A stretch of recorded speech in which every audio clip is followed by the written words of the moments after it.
السلام علیکم سامعین۔ حضرت حسن بصری فرماتے ہیں کہ اللہ تعالیٰ نے جب موت کو تخلیق کیا تو موت نے بارگاہ خداوندی میں عرض کیا کہ اے اللہ عز و جل، میری تخلیق کے بعد انسان میرے خوف سے گھروں میں قید ہو کر رہ جائیں گے تو یہ کاروبار حیات کیسے چلے گا؟ یہ دنیا کیسے آگے بڑھے گی؟ اللہ تعالیٰ نے جواب دیا کہ اے موت، میں خالق کائنات ہوں اور اپنی مخلوق کی فطرت کے ہر پہلو سے واقف۔ میں نے تمہاری تخلیق کے ساتھ خواہش کو بھی تخلیق کیا ہے، اور خواہش کی تخلیق کے بعد انسان اپنی خواہشات کی تکمیل میں اس قدر کھو جائیں گے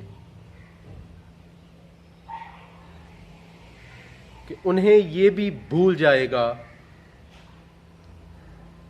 کہ ایک دن اس زندگی کی شام ہو جائے گی۔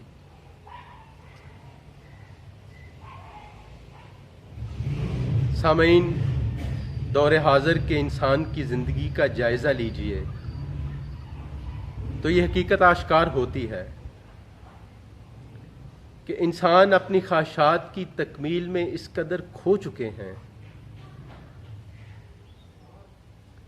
کہ موت کا تصور تک ان کے ذہن میں نہیں ابھرتا۔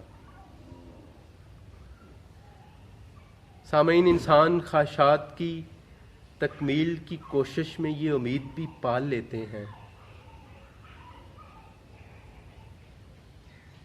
کہ وہ ان خواہشوں کے مکمل ہونے تک زندہ رہیں گے۔ ارسطوٹل نے کیا خوب کہا تھا کہ موت اس کائنات کی سب سے بڑی حقیقت ہے اور ہر شخص اس حقیقت سے نظریں چراتا ہے، اور امید اس دنیا کا سب سے بڑا دھوکہ ہے اور ہر شخص اس کو سینے سے لگاتا ہے۔ سامعین، انسان بہت فالٹی پلانر ہے۔ He never considered death while he is making his future plans.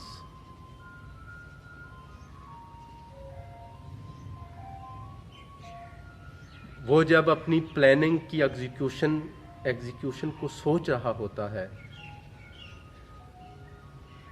تو وہ یہ سوچتا تک نہیں کہ اگر موت آ گئی تو then what will be happened؟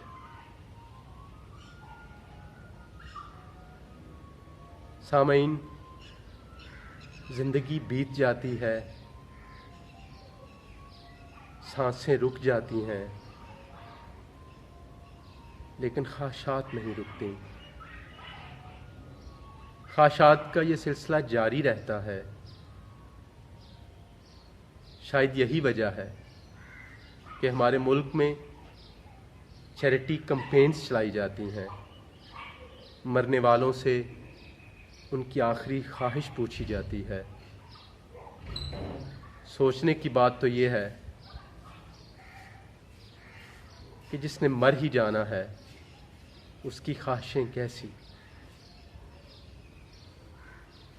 سامعین، سائیکالوجسٹ کہتے ہیں کہ the core cause of neurosis are unfulfilled desires of the human beings۔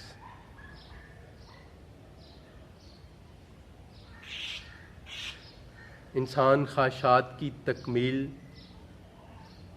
میں اس قدر سرگرداں ہو جاتا ہے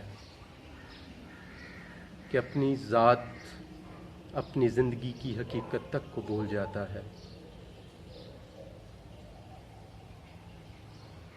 سامعین، دل میں اٹھتی ان خواہشوں، ان امنگوں کو کیسے مینج کیا جائے کہ زندگی خوبصورت ہو جائے، اسی حوالے سے میں اپنے آنے والی ویڈیوز میں چند گزارشات پیش کروں گا۔ سو آپ سے ریکویسٹ ہے کہ میرا چینل سبسکرائب کر لیجئے تاکہ آنے والی ویڈیوز آپ تک پہنچ سکیں۔ والسلام۔